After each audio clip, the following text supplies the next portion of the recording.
Alors, c'est un livre donc, qui a été écrit par Don Miguel Ruiz, qui est un homme qui est chaman, et en fait qui explique sa vision du monde. Et de façon synthétique, il explique comment on va dire la marche de chaque personne va être conditionnée en rapport avec on va dire un rêve universel de l'humanité, que dans ce rêve universel se trouvent toutes les valeurs, toutes les croyances, toutes les éducations, tous les cadres, etc. Et que chacun dans sa culture va mettre en exergue certaines de ces valeurs par l'éducation qu'il reçoit, par les personnes, on va dire, d'autorité qu'ils ont dans leur vie, que ce soit les parents, que ce soit l'instituteur, le prêtre, le pasteur, et que ces éléments, en fait, viennent peut-être poser sur la personne des choses qui ne sont pas elles-mêmes réellement et à laquelle la personne va devoir se soumettre, et comme s'il va se discipliner à rentrer là-dedans.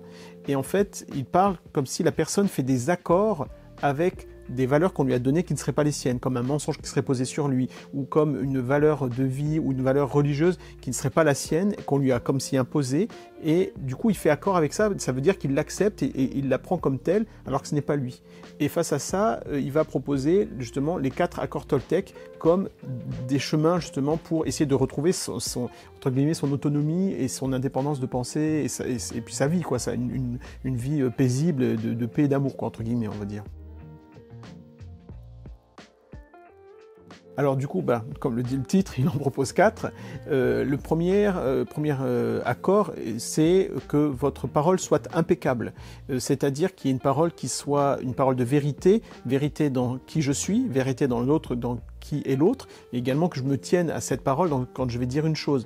Donc il parle vraiment de la puissance des mots, et du fait de la malédiction, de pouvoir dire quelque chose de mauvais sur une personne ou quelque chose de positif, et des fruits que ça peut avoir, et sur l'autre et sur moi-même. Donc le deuxième accord Toltec, donc ça serait ne faites pas de suppositions, c'est-à-dire dans toute situation, clarifier les choses, posez des questions, ne supputez pas qu'il y a quelque chose, ne supposez pas selon vos propres perceptions, mais clarifiez la situation pour ne pas être déçu, pour ne pas passer à côté des choses. Ou par exemple, si je suis en couple, je ne vais pas supposer que mon conjoint connaît mes désirs, connaît mes besoins, à moi de les formuler, et comme ça on clarifie toute chose.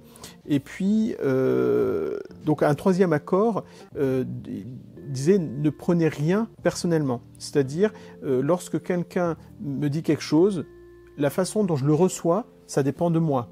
Mais si l'autre il pense que moi je suis un idiot, c'est son problème.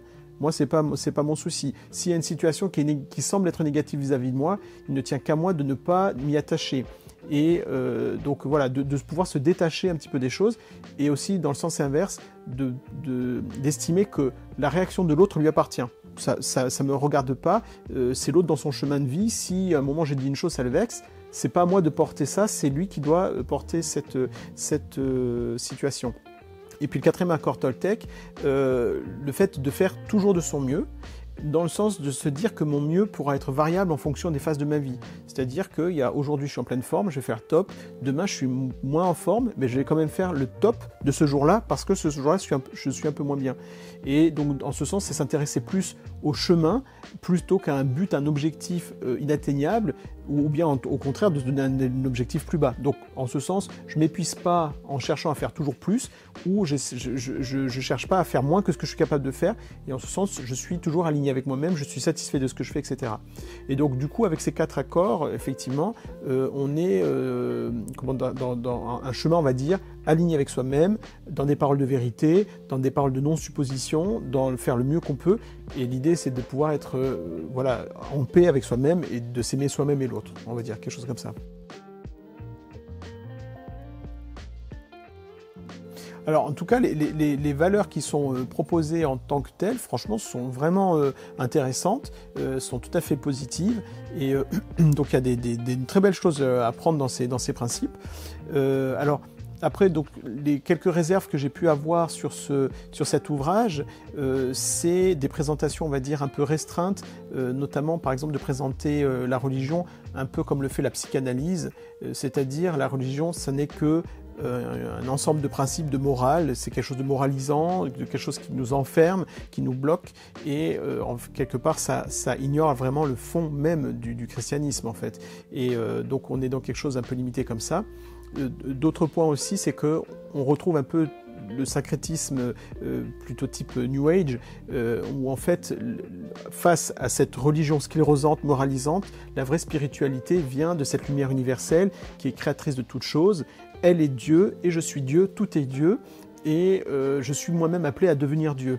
Et du coup, le chemin, on va dire, de liberté, c'est de me retrouver moi-même, de retrouver qui je suis, de ne pas avoir de paroles négatives envers moi-même, de pouvoir être en paix, de pouvoir être aimant, etc. Et du coup, de m'élever jusqu'à devenir moi-même cette lumière, Dieu, etc. Et donc, on se retrouve toujours face à quelque chose où c'est moi qui suis au centre de toute chose, et il y a toujours cette lumière universelle vers laquelle je tends pour être moi-même, devenir Dieu, quoi, en fait. Et ça, cet aspect-là me dérange plus, oui. Alors, du coup, effectivement, c'est que dans le contexte, on va dire la pensée chrétienne, justement, la pensée chrétienne n'est pas une liste de morales et de principes à appliquer. Le cœur même de la pensée chrétienne, c'est un Dieu qui se bat pour me trouver. C'est un Dieu qui se bat pour me rencontrer, pour m'arracher justement d'une situation catastrophique, qui est le monde en difficulté, en souffrance, qui est l'homme qui s'est séparé de la source de vie. Et en fait, donc le cœur même des choses est la rencontre avec une personne. Et en fait, de limiter le christianisme à un ensemble de principes et de préceptes à obéir contre ma propre volonté, c'est très loin de la réalité, parce que le cœur même, c'est un Dieu qui accepte de se sacrifier par amour pour moi et qui va attirer mon amour pour lui en ce sens-là, quoi, en fait. Voilà. Disons, c'est de comprendre la pensée biblique. Le centre de la pensée biblique, ça n'est pas moi. Le centre de la pensée biblique, c'est Jésus-Christ. Et on va dire que tout part de lui et tout va vers lui. Et le cœur du message biblique, c'est vraiment Dieu qui fait tout ce qu'il peut pour nous ramener à la maison. Et pour cela, il envoie Jésus-Christ. Et Jésus-Christ se donne par amour pour nous ramener vers le Père et renouer une relation qui a été brisée. Et en ce sens, le cœur des choses n'est pas moi qui m'élève et qui devient être de lumière, mais c'est réellement Dieu en Jésus-Christ qui vient me chercher et m'arracher à un monde mauvais, m'arracher ma propre vie pour m'amener en fait dans sa présence et ramener une relation restaurée, ramener en fait une relation qui est restaurée, rentrer à la maison réellement, voilà.